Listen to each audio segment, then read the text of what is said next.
Hello everyone, have you PinChat today? Here we're gonna teach you how to integrate PayPal into PinChat. After the integration, you can ask for the in-chat payment during your chat session directly. Here we go.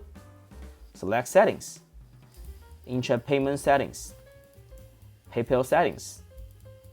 And you'll see you need to fill in client ID and secret of PayPal to the field here. But how to do this? According to the instructions, you need to visit the developer dashboard of PayPal. So let's go. After you visit PayPal developer dashboard, click App and Credentials. And remember, currently we are under sandbox mode. You need to switch to live and create an app for you. For example, currently I create PinChat and create list. And you'll get your client ID here. Copy it. Paste to the field. About a secret. Copy it. And paste to the field.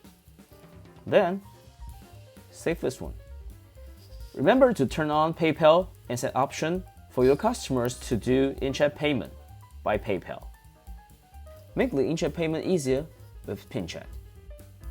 PinChat, the on-demand chat tool.